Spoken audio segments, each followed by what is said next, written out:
Welcome back to From the Pages of Inside Wrestling, the July 1981 issue, a magazine that proudly called itself the publication that rips the lid off professional wrestling.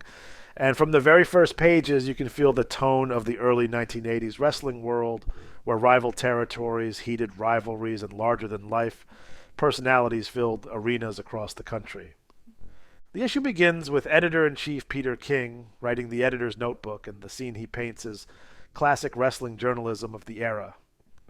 King sits down with Captain Lou Albano at Albano's home in Mount Vernon, New York, and the interview quickly turns strange. Albano is surrounded by cigars and memorabilia and clearly upset about one thing above all else. George the Animal Steele has returned to the WWF and chosen Fred Blassie as his manager instead of Albano. Albano talks about Steele as if he were family, and the betrayal seems to genuinely sting. King tries to ask more questions, but the volatile captain suddenly erupts and throws the writer out of the house, ending the meeting in chaotic fashion. It is the kind of colorful, behind the curtain moment that defined wrestling magazines of this era.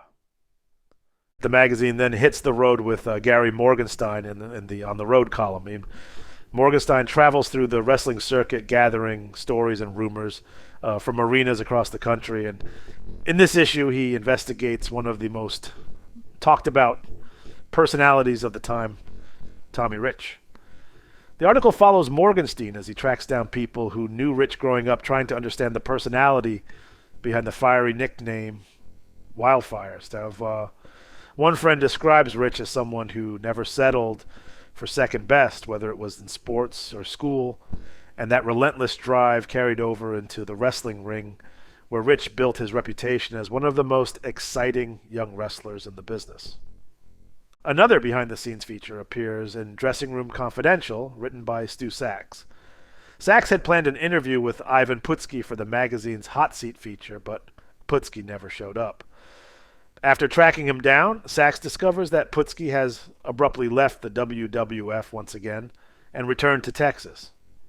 Putski explains that something about the situation in the Federation did not sit right with him and he simply could not stay. The column captures the constant movement of wrestlers between territories during the early 1980s when loyalty to a single promotion was rare and careers often took unexpected turns. One of the most heated opinion pieces in the issue appears in Body Slams and Pinfalls, where columnist Dan Shockett tears into a controversial incident involving Sergeant Slaughter and Pat Patterson. The article describes a challenge in which Patterson attempted to escape Slaughter's Cobra Clutch for a $10,000 prize.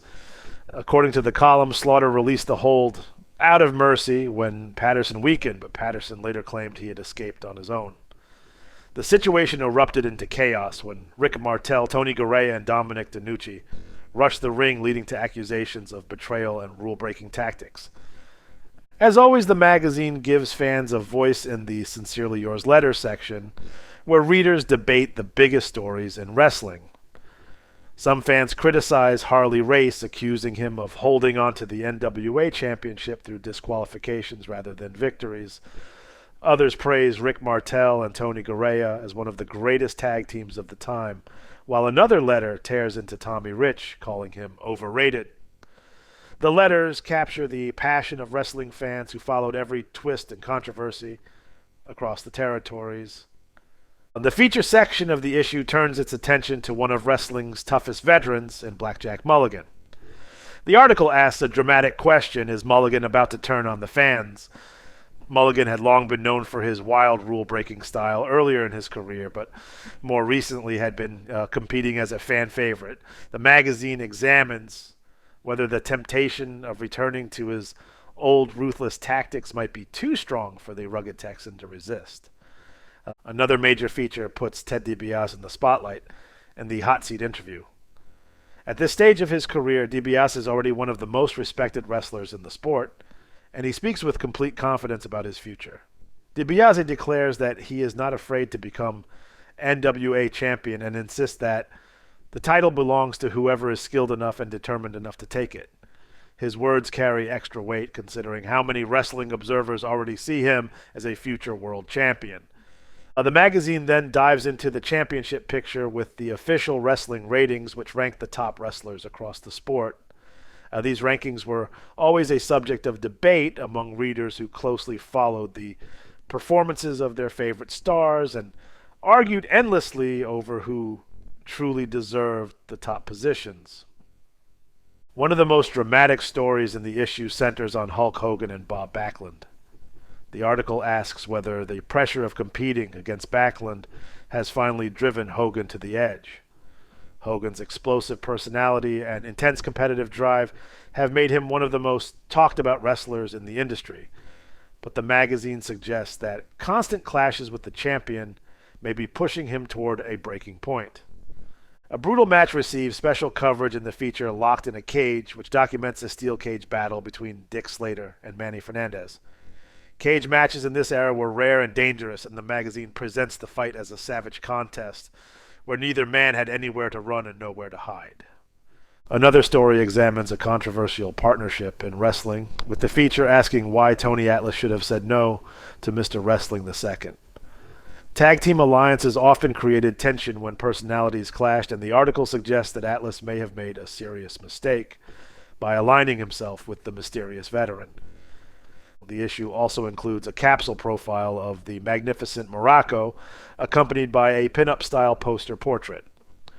Morocco's career and personality are summarized for readers who may not be familiar with the powerful and confident competitor. Toward the back of the magazine, the Where Are They Now feature tracks down wrestlers whose careers have taken them away from the spotlight, while the one-on-one segment presents a verbal showdown between Dusty Rhodes and Sir Oliver Humperdinck, delivering the kind of larger-than-life confrontation fans expected from wrestling's biggest personalities. Between these articles, the pages are filled with advertisements that reveal a lot about the era when this magazine was printed. One ad promises readers they can start their own cleaning business through DuraClean with training and support from a national organization. Another advertisement encourages readers to become locksmiths through a mail-order training course complete with tools and key machines. A sauna exercise suit claims it can help people lose pounds and inches simply by trapping body heat while they relax, watch television, or do housework. Several ads focus on education and career training, including a detailed promotion from NRI schools offering courses in television and audio electronics where students build their own color television set and stereo equipment while learning the trade.